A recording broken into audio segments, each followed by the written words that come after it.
Hi, I'm Wiktoria Gabara and I'm from CUTV News. We're here at the Streic 84-85 exhibition and I'm here with the curator of the exhibition. Would you like to introduce yourself? Okay, I'm Kerry Thompson. I'm curator. I'm actually curator in Big Pit National Coal Museum, which is a branch of Amgueddfa Cymru National Museum Wales. But they've allowed me to take over this gallery and put our 40th anniversary of the Streic exhibition together. Understandably, you were a miner yourself during the strike. How does this experience shape the narrative of this exhibition? Well, hopefully it'll come out in the words and the feelings of the whole thing. I not only was on strike then, I was working underground for 16 years before the strike. My family all worked in the coal industry. Apparently there was about 8 generations in our family which worked underground. I don't think my grandkids now will ever work below the surface. I think having felt it and been on picket lines and experienced what was going on, you got a different feeling sometimes than when you see some of the Channel 4 documentaries and things like that, because they tend to concentrate on the violence, they tend to concentrate on this Thatcher versus Cargill, you know, all the big deals. Well, actually South Wales was a lot different than that, and the big story from South Wales and Wales in general was solidarity, and that was one of the reasons we didn't have violence here, because whereas in, say, places like Nottingham, people went to work and other people tried to stop them going to work, we didn't have to do that down in South Wales until the very end of the strike. So there was more of a feeling of comradeship, I think, in Wales, of being together. You know, we're out together. If you didn't agree with the strike, you still stayed out because your comrades were on strike. So you stuck with them the whole of the year. This exhibition brings attention to the families behind the miners and the solidarity shown by women and children. Could you share any particularly moving stories that you've experienced yourself or that we can see here? Women have always taken part in strikes in Wales, going way back 100 years. You know, they've always been behind the men folk. A lot of people thought that was the first time that women had actually been on picket lines and what have you, know, but there was a number of women arrested in Aberclery in 1936 during a means test strike, you know. So women have always taken a huge part in these actions.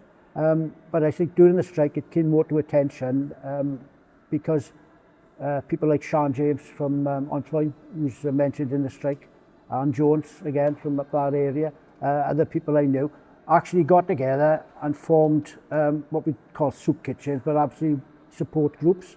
So more or less from the beginning of the strike, they decided that the miners' wives would actually start collecting food, collecting money, you know, and supporting the men. This exhibition marks the 40th anniversary of the strikes. What do you hope visitors will take away from this exhibition?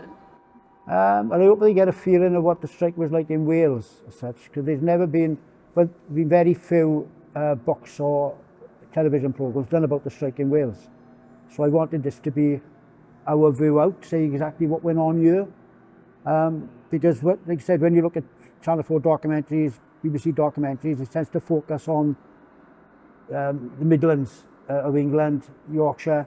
You know, every picket had a Yorkshire accent apparently, you know what I mean? Very few Welsh accents going on in there. But I wanted to show that Wales was really an important part of the strike. It was the most solid area in Britain from the Welsh point of view. For those who may not know much about this history period, like you mentioned, the young people, what would you say is the most important lesson to take away from it? Basically, the valleys haven't always been dead.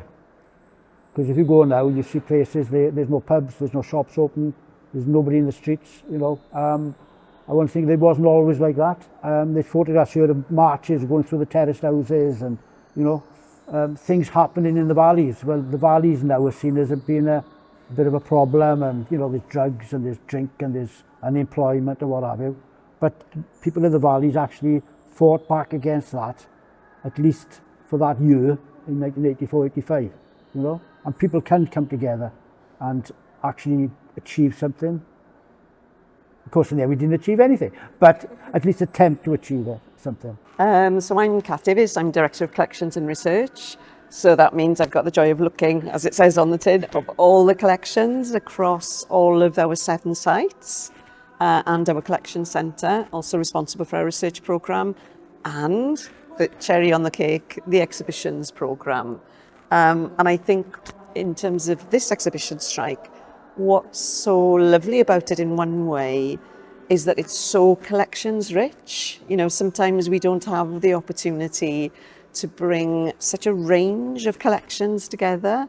So it's been a real joy to do, and what makes it very special as well is obviously it's being curated by Kerry Thompson, our senior call curator, who was the lived experience he has. He was a miner, he was a picket, he's lived through this, so working with him to put that into the story that you see with you has been a real pleasure. How did this originate? Where did he come to you with the idea, or? So what we do within the museum is that people come and pitch ideas to the exhibitions committee.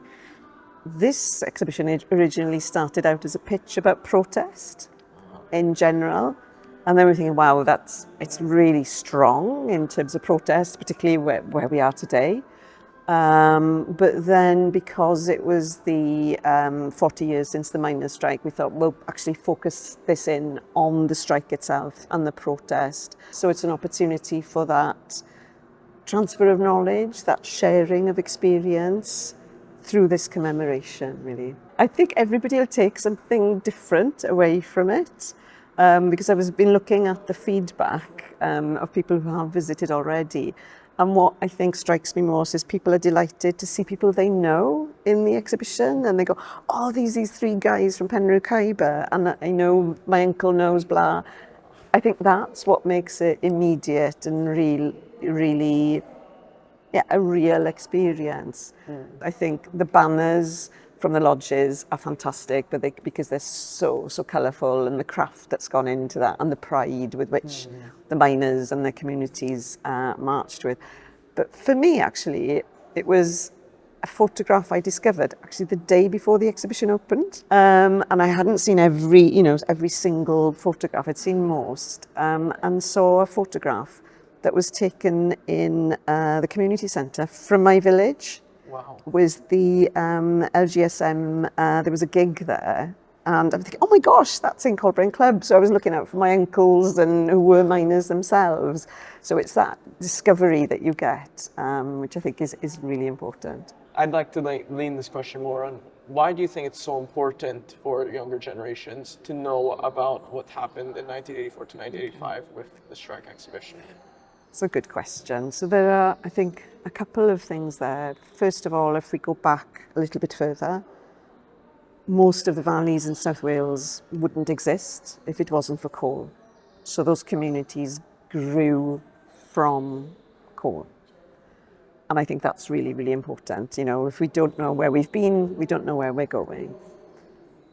In terms of, for me, actually the relevance today of this strike, the strike was born of two diametrically opposed ideologies that you see in Thatcher, that you see in Scargill. Thatcher saying there's no such thing as society, Scargill seeing working communities as being absolutely central. So it's that diametric opposition, and we're seeing that in politics today, aren't we? And looking at the response to that, and it was messy. Not everybody was on the same page. Some of the miners opposed it, but then agreed to strike because that tradition of solidarity was so strong within the valleys. The conflict with the police force, not within Wales, but with other parts of the country. So it's seeing the complexity of protest, of conflict within something that was, two real extreme ideologies, I guess, yeah. If you enjoyed our interviews and would like to see the exhibition for yourself, it's available now until the 27th of April at the National Museum of Wales in Cardiff.